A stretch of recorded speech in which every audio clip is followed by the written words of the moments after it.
Hola, hola, buenos días, buenas tardes, buenas noches, dependiendo del uso horario en el que nos encontremos. Quisiera agradecer en primera instancia a la Sociedad Venezolana de Pediatría y Pericultura por esta gran oportunidad de exponer un tema que me apasiona tanto como lo son las patologías congénitas del tubo neural, vista desde un punto de vista neuroquirúrgico, pero teniendo la visión clínica médica. Agradecimiento extensivo a Megalab por la oportunidad de expresar mis inquietudes y poder llevar a cabo este proyecto que definitivamente nos une, siendo la ciencia y las bases de la educación médica continua la que nos dirige, siempre bajo el margen de la amistad y la cooperación multidisciplinaria. A todos, gracias. Para hablar un poco del tema propuesto, me inspiré en los números y en los casos que se ven en nuestro país, donde según la literatura mundial nos habla que las patologías del tubo neural representan menos del 2% por cada 1.000 nacidos vivos, cuando en estadísticas inéditas en nuestro país podemos constatar que la realidad es totalmente distinta. Es por eso que debemos preguntarnos algo muy sencillo. ¿La desnutrición materna tendrá algo que ver en esto? Teniendo esta premisa, entonces hablaremos un poco al respecto. Yo soy Rafael Eulasio, neurocirujano neuroendoscopista, y el día de hoy vamos a hablar sobre el ácido fólico. El ácido fólico, también conocido como ácido teroilgliptámico o vitamina B9, este deriva del latín en la palabra folium, que significa hoja vegetal. Es un ácido cuyo sustrato es el folato. Este se reduce en su forma tetrahidrofolato con juegos enzimáticos, gometilación, obteniéndose entonces el ácido fórmico, el folato y el ácido teroiglutámico. Estos vienen de la derivación de un aminoácido llamado la histidina. La histidina es un precursor de la histamina y la histamina tiene tres funciones características que son: ante una respuesta alérgica se libera a través del sistema inmune, participa en el desarrollo y mantenimiento de los tejidos sanos y participa en la producción de la mielina. Recordemos que en el sistema nervioso central, la mielina está conformada por los oligodendrocitos, mientras que en el sistema nervioso periférico va a estar conformada por las células de Schwann. El ácido teroiglutámico participa entonces en el metabolismo del ADN a través de la síntesis de precursores como la timidina y las purinas, así como también permite que el aminoácido metionina se derive a partir de la homocisteína. ¿Qué pasa? La homocisteína es un residuo normal del metabolismo y gracias a la interacción del ácido fólico, este es sacado del organismo. Sin embargo, tenemos que darnos cuenta que en la acumulación de homocisteína, ya sea por cualquier alteración en el ácido fólico, aumenta el riesgo de enfermedades cardíacas y otras patologías crónicas. Causas de déficit de folato. Entonces podemos hablar que el déficit de folato o de ácido teroiglutámico podemos encontrar una ingesta inadecuada. Según la Organización Mundial de la Salud, nos habla que la ingesta inadecuada es a través de la administración de alimentos. Esta administración de alimentos la podemos encontrar fácilmente en los vegetales verdes, como por ejemplo la acelga, el brócoli, alfalfa, y los frutos rojos, como los frutos de temporada, como por ejemplo la fresa, el arándano, que lo podemos encontrar fácilmente en la ingesta calórica. La Organización Mundial de la Salud nos habla que la administración diaria de ácido fólico posiblemente va a de 0,4 microgramos día. Eso quiere decir que son 0,4 miligramos al día. Y la presentación del ácido fólico, estamos hablando que son comprimidos de 10 miligramos. Es decir, que la dosis diaria de la administración de ácido fólico realmente es muy baja. Secundariamente a esto tenemos la absorción deficiente. alteraciones en el tracto gastrointestinal, cirugías bariátricas, intolerancia oral, enfermedades diarreicas, así como nos explicó la doctora Marilaida Canónico en su ponencia. Totalmente, en tercer plano, estamos con un aumento del consumo. Por ejemplo, tenemos el agotamiento de receptores, sobresaturación del sustrato, enfermedades preexistentes como patologías cardíacas, hepáticas, renales y, por supuesto, hematológicas. Alteraciones en su utilización, alteraciones inmunológicas con fallas en las enzimas reductoras o metilconvertoras. Ahora, vamos a hablar un poco sobre la embriogénesis. La embriogénesis, recordemos que se puede dividir en dos estados. La primera es la organogénesis y posteriormente a esto, entonces el crecimiento del feto intrauterino. Entonces, vamos un poco a la embriogénesis cuando estábamos intraútero. Por allá, hacia más o menos la etapa de la fecundación, cuando se une el ovocito tipo 2 con el espermatozoo y forma este huevo. Luego pasamos a el estado de ser una célula o un organismo unicelular a ser un organismo bicelular y posteriormente a multicelular. Según la segunda semana aproximadamente, estamos hablando del estado de mórula, hasta llegar al estado de blastocito. Esta primera etapa se llama gastrulación. Una vez que pasemos el estado de gastrulación, entonces empezamos a hablar sobre la segunda fase de la organogénesis, que es la neurulación primaria y secundaria. Aquí nos vamos a detener un poco en cuanto a la organogénesis hacia la sexta semana de gestación. Cuando estamos en la sexta semana de gestación, aquí podemos apreciar que pasamos de ser un organismo multicelular, a gástrula, a un disco bilaminar. Posteriormente a esto, se va a diferenciar estas células pluripotenciales en un disco trilaminar. Este disco trilaminar va a estar conformado de afuera hacia adentro como una capa de ectodermo, mesodermo y endodermo.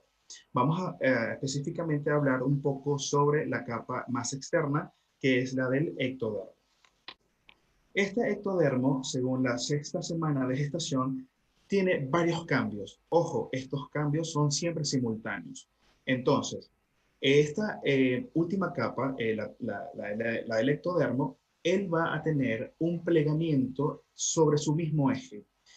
Y este plegamiento sobre su mismo eje también va a estar influenciado por dos fenómenos que se ocurren en el mismo tiempo, que vendría siendo gracias a al primordio cardíaco y a las formaciones de las cuatro faringias primitivas. Entonces, hay un plegamiento caudo, cefálico y laterolateral. Secundario al desarrollo de este primordio y de la formación de las cuatro branquias faringias, tenemos como resultado un tubo con dos estomas, uno anterior y otro posterior, que finalmente se llaman neuroporo anterior y neuroporo posterior respectivamente. Este tubo comienza a plegarse sobre sí a partir de la zona somífera, específicamente del somita número 32. Y entonces vamos a tener dos procesos. El primer proceso, que vendría siendo la neurulación primaria, va del somita número 32 en forma ascendente en región cefálica. Y la segunda parte va de la región más caudal hacia el somita 32. Entonces, ¿por qué esto es importante? Porque una vez que se forme todo el neuroeje, entonces estos dos estomas,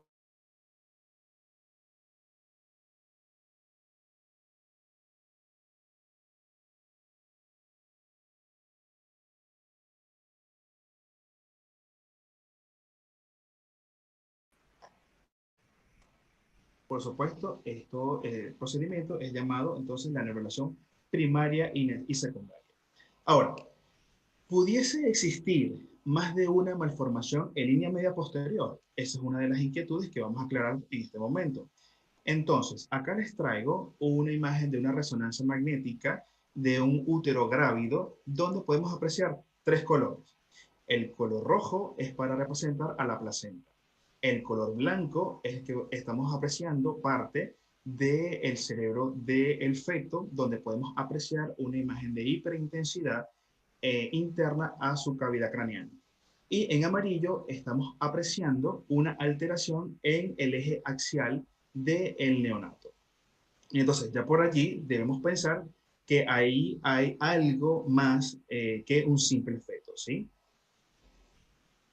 En la segunda foto podemos apreciar una resonancia cerebral en corte sagital en línea media, donde apreciamos una primera línea naranja que discurre desde el bastión al opistión.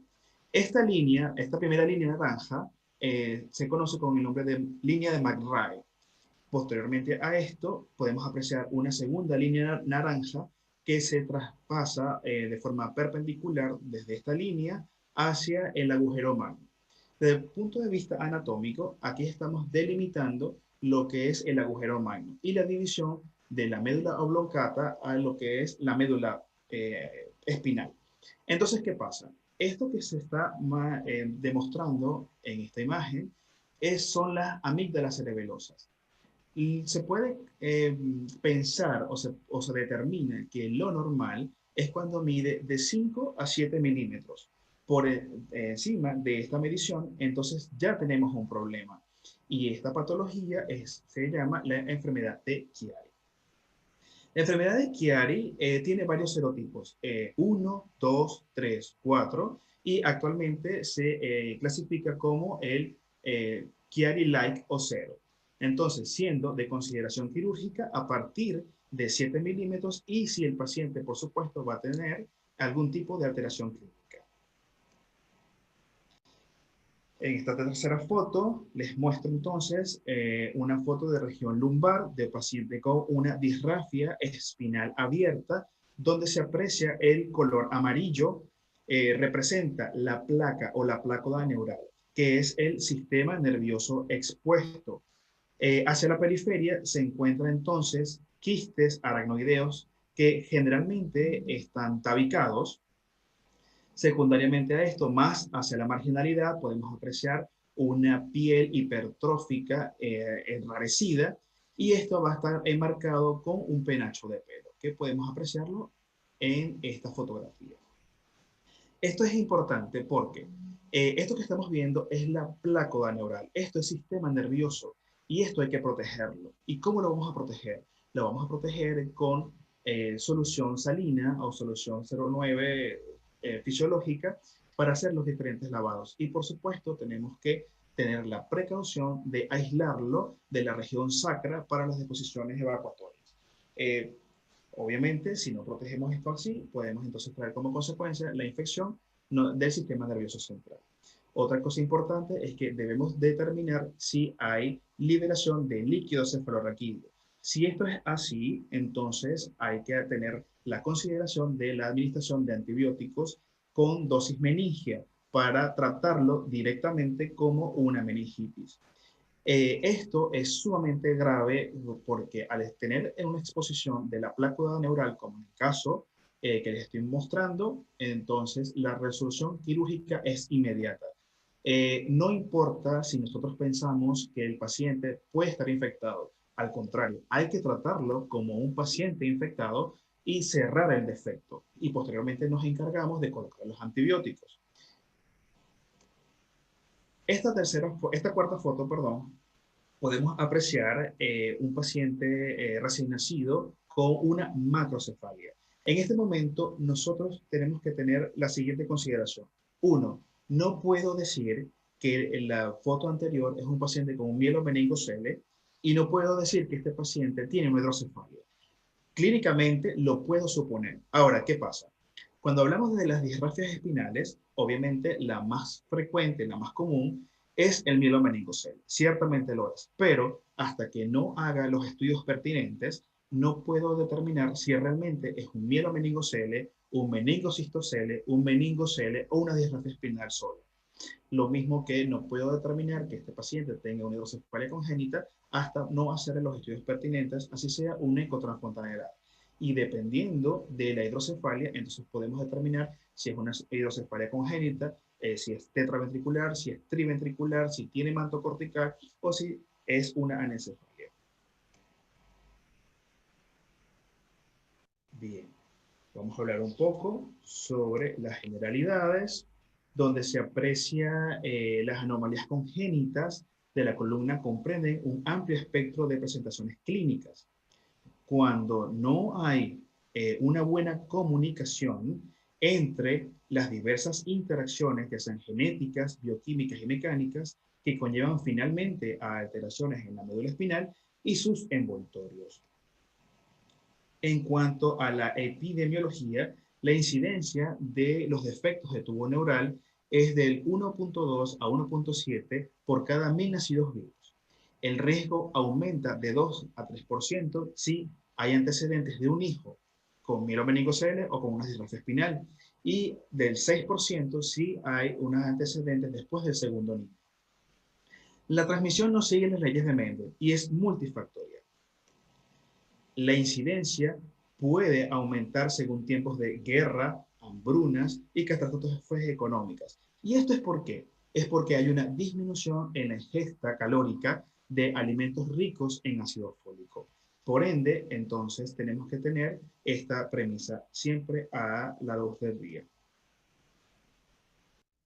Ahora, ¿qué pasa con la hidrocefalia? Se observa el 65 al 80% de los pacientes con un defecto del tubo neural. Es decir, de que todas las patologías asociadas a línea media posterior, estamos hablando de que la incidencia de hidrocefalia congénita es sumamente alta. De hecho, solo el 20% de los pacientes con mielomeningocele o con distrofias espinales abiertas no presentan hidrocefalia. La presentación clínica se evidencia antes de los 6 meses. ¿Y esto es por qué? Porque cuando tenemos una disrafia espinal abierta y cerramos el defecto con la formación de un neotubo, automáticamente cerramos esta fístula, cerramos esta comunicación anormal entre el sistema nervioso central y la piel. Y al cerrar esta fístula, automáticamente hay una redistribución del líquido cefalorraquídeo y por ende, entonces hay acumulación de este. Y al haber la acumulación de este, entonces sobrepasa la producción en cuanto a la absorción y entonces tenemos la dilatación del sistema ventricular. Generalmente se relaciona con Chiari tipo 2, las disrafias espinales abiertas. Bien, en esta foto les traigo esta imagen. Esta imagen que está acá se encuentra en el estado Bolívar, donde orgullosamente soy. Esta imagen se llama sumidero. A nivel mundial han descrito que existen tres. Y la característica de esto es que es como un túnel, es un tubo, ¿sí? Que tiene una alta profundidad. Entonces, ¿por qué les traigo esta acotación y qué tiene esto que ver con todo lo que estamos hablando? Pues resulta de que actualmente se habla de que la teoría más aceptada para que nos pueda explicar la insinuación de las amígdalas cerebelosas en el canal medular a través del agujero magno, con una insinuación de más de 7 milímetros cuando el paciente tiene una disrafia espinal abierta, es justamente la teoría del sumidero. Ahora, ¿qué significa esta teoría del sumidero? La teoría del sumidero no es más que la tracción de los componentes infratentoriales a través del agujero magno, que lo podemos apreciar en la línea de McRae, la que habíamos hablado anteriormente, a través de un defecto del tubo de la línea media posterior con salida de líquido cefalorraquídeo y que posteriormente hay una alteración en la hidrodinamia del líquido cefalorraquídeo. Entonces, hablando de otra forma, ¿qué quiere decir? Que si tenemos una alteración en la porción más caudal del el canal medular, con salida de líquido cefalorraquídeo, entonces ahí está invertida algunas fuerzas que permiten la tracción del sistema nervioso central de la región infratentorial. Entonces, esta teoría del sumidero es lo que está actualmente en boga y es la teoría que se está manejando actualmente. La malformación de Chiari, por supuesto. Entonces, La malformación de Chiari está asociada con mielomeningocele más hidrocefalia. Hay un desplazamiento caudal de la unión cérvico-vulvar y el cuadro clínico se caracteriza por estas alteraciones. Tenemos alteraciones deglutatorias, y esto es por qué. Porque recuerden que el centro de la respiración, el centro de la deglución, el centro de la tos y todo esto se encuentra en la porción posterior del bulbo, específicamente en el triángulo inferior de la zona postrema. Secundariamente, tenemos trastornos respiratorios por la misma condición. Tenemos estridor, pero este estridor es diferente al estridor, por ejemplo, con una laringotraqueomalacia. Resulta de que este es un estridor desde el punto de vista central.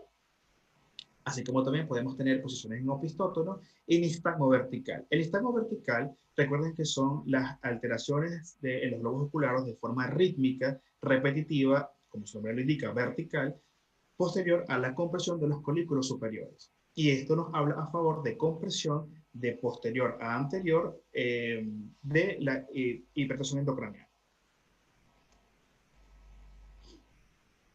Bien, vamos a hablar un poco entonces de la hidrocefalia congénita. Como apreciamos en la foto, podemos apreciar un recién nacido que está de perfil y podemos apreciar que tiene un aumento del perímetro cefálico, podemos apreciar que tiene red venosa en cuero cabelludo anormales y una distribución rala del cuero cabelludo. La interacción entre factores e influencias ambientales durante el desarrollo del feto, porque recuerden que es una alteración desde el punto de vista multifactorial. Tenemos entonces un defecto entre la reabsorción del líquido cefalorraquídeo o una sobreproducción del líquido cefalorraquídeo. Se relaciona, por supuesto, con Chiari tipo 2 y mielomeningocele y se manifiesta con una obstrucción de los orificios de salida del cuarto ventrículo a la cisterna magna. Recuerden que, por convección, el líquido cefalorraquídeo se forma a nivel de los plexos coroideos en el ventrículo lateral derecho. Luego pasa al ventrículo lateral izquierdo a través del foramen intraventricular. Este pasa al tercer ventrículo, del tercer ventrículo pasa al cuarto ventrículo a través del acueducto de Silvio y una vez que está en el cuarto ventrículo pasa a la cisterna magna a través de tres conductos. Desde el punto de vista mnemotécnico podemos hablar de Luschka y Mayendi. Luschka de lateral y Mayendi de medial. Entonces, una vez que pasa al sistema, a la cisterna magna, este pasa al espacio subaracnoideo en todo el sistema. Una vez llega a la parte venosa y se reabsorbe a nivel de las vellosidades aracnoideas que se encuentran a 2 centímetros de la línea media. Entonces, una vez que podemos identificar dónde está el problema, entonces podemos tener diferentes tipos de soluciones. La hidrocefalia, causas, síntomas y tratamientos. ¿Qué vamos a ver acá? Bien, en esta primera foto podemos apreciar entonces un aumento del perímetro cefálico con un aumento de la red venosa colateral en cuero cabelludo y una distribución rara del cuero cabelludo. En esta segunda foto podemos apreciar la alteración que tiene el paciente de la oclusión del orbicular de los párpados, así como también podemos apreciar el signo del sol poniente, que vendría siendo el nistagmo vertical por compresión de los folículos superiores. La tríada del síndrome de hipertensión intracraniana son tres cosas puntuales, que son cefalea holocraneana, vómitos en proyectil o en escopetazo. Estos vómitos son de origen central y es por compresión del área postrema en el triángulo posterior e inferior del cuarto ventrículo y, por supuesto, edema de papila. Recordemos que la diferencia entre edema de papila y papiledema es que el edema de papila es la hipertensión endocraniana, mientras que el papiledema es cuando tenemos una enfermedad coexistente, como por ejemplo un tumor de hipófisis. Por favor, no diferenciar o diferenciar las tríadas de Cushing o tríada de la muerte, que es otra cosa, y la tríada de la meningitis, que es otra cosa. Ahora, ¿qué podemos hacer? La conducta es quirúrgica, la conducta es médica, en fin, ¿qué realmente podemos plantear? Bien, una vez que tenemos el paciente, que ya por supuesto está nacido, y evaluamos la lesión, tenemos que hacer los diferentes estudios. Estos estudios son tomografías de cerebro, eco, sonografía transfontanelar y resonancia magnética de columna lumbosacra. Esto es realmente para determinar el sitio específico anatómico y qué nos vamos a contener, qué vamos a encontrarnos en el contenido de estas lesiones. Me explico. Podemos apreciar, por ejemplo, la plácoda neural, como están en estos casos. Podemos apreciar quistes aracnoides que pueden estar tabicados o no, pero también podemos apreciar en esta imagen, por ejemplo, que está acá, podemos apreciar si son alteraciones desde el punto de vista tumorales. En este caso no hay lesiones tumorales, solo que disrafia espinal abierta está secundariamente revitalizado. Pero a la vista simple podemos confundirnos. Bien, la conducta, por supuesto, es quirúrgica, como ya les comenté. No importa si la disrofia espinal está abierta y la tratamos como una patología de infecciosa del sistema nervioso central, no pasa nada. Igual tenemos que cerrar esta lesión, tenemos que hacer un neotubo. La idea es buscar la dura madre sana para posteriormente hacer una sutura, ya sea con la propia dura madre del paciente o podemos utilizar un parche dural. Secundariamente, comprobar con maniobras de Valsalva que no haya ningún tipo de fístula y secundariamente a esto tratar de acercar los bordes de la piel. Esto es una ardua tarea porque sabemos que los pacientes con este tipo de características son pacientes que están hipoproteinémicos y la piel es muy laxa y nos dificulta el cierre hermético de este tipo de lesión. Sin embargo, es la tarea que hay que tratar de hacer. Secundariamente a esto, así es como debe quedar. Por supuesto, hay muchas técnicas quirúrgicas, pero en líneas generales, esto es lo que se trata de buscar. Recordemos que las fibras nerviosas que van hacia la plácoda neural son fibras aberrantes y la mayoría de estas fibras aberrantes no tienen un domicilio correcto. Por ende, entonces, la mayoría de las fibras que van a sacar se tienen que sacrificar porque realmente son fibras que no tienen ningún tipo de sentido. Ahora, ¿qué fibras son estas?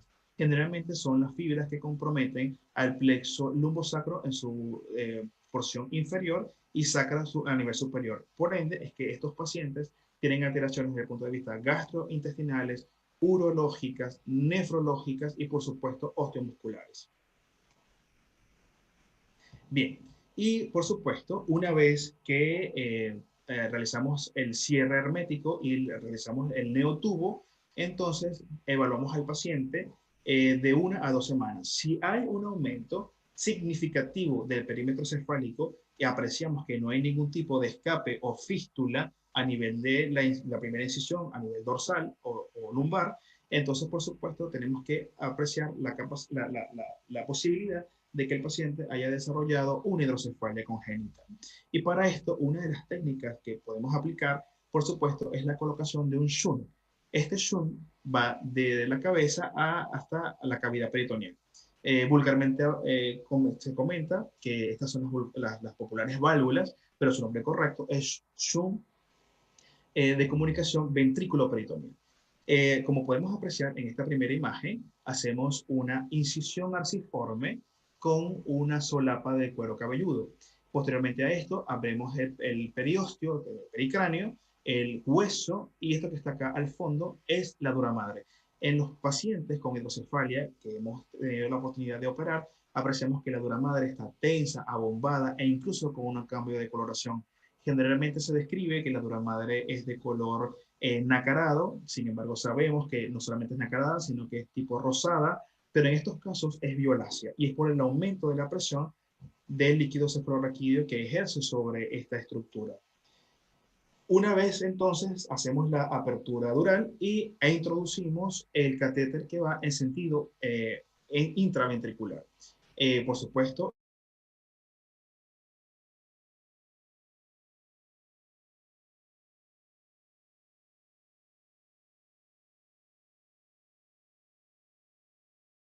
hacia el ventrículo lateral, hacemos los diferentes ajustes y pasamos entonces desde la cavidad abdominal a la cavidad cerebral a través de un tunelizador para poder pasar el catéter peritoneal. De esta forma, pues queda la incisión y a nivel abdominal queda de esta forma. Por supuesto, este líquido suprarraquídeo va a la cavidad peritoneal, la cavidad peritoneal es reabsorbida de forma natural y el paciente lo puede eliminar a través de la diuresis. Y bueno, una vez que tenemos el paciente, entonces se lo regresamos a la madre a su regazo. Bien, el ácido fólico, les traigo especies de recordatorio donde podemos apreciar que el ácido fólico en el organismo, la idea es crear células nuevas y que todas las personas que la requieren sean muy importantes, sobre todo en las mujeres en edad fértil.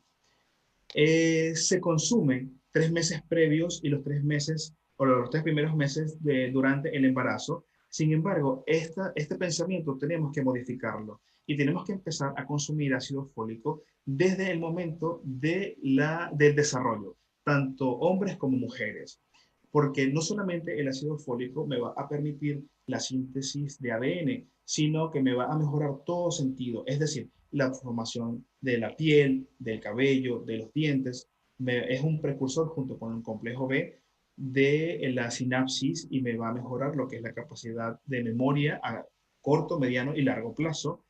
En fin, es una cantidad de cosas beneficiosas que me puede traer el consumo de ácido fólico. Por supuesto, el consumo de alcohol disminuye la absorción del ácido fólico, evita hasta un 70% de los defectos del tubo neural, porque recuerden que las alteraciones del tubo neural es multifactorial. Que se ha descrito que más del 70% corresponde a la administración del ácido fólico, es cierto, pero tenemos que también observar las diferentes características.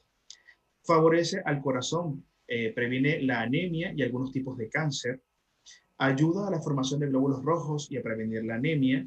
La dosis recomendada, según la Organización Mundial de la Salud, es de 400 microgramos día, ayuda en la producción del ADN y se distribuye de manera gratuita en cada consulta de control prenatal.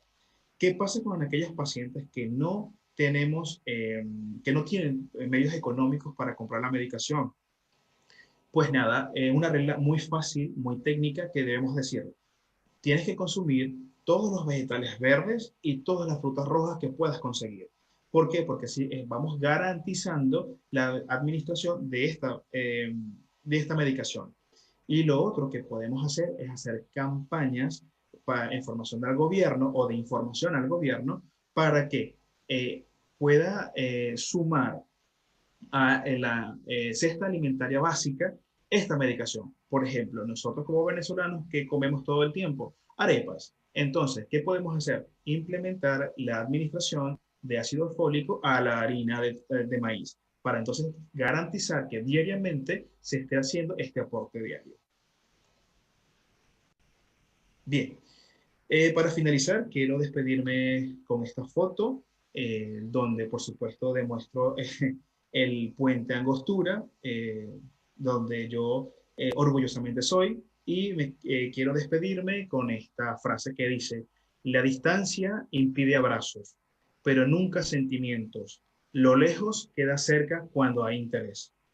Recuerden que a pesar de que estamos muy lejos en diferentes usos horarios y que estamos en países y hasta en continentes diferentes, siempre tenemos que tener en cuenta que estamos trabajando en pro del paciente y, por supuesto, en un equipo multidisciplinario. Estoy abierto a sus preguntas y gracias por su atención.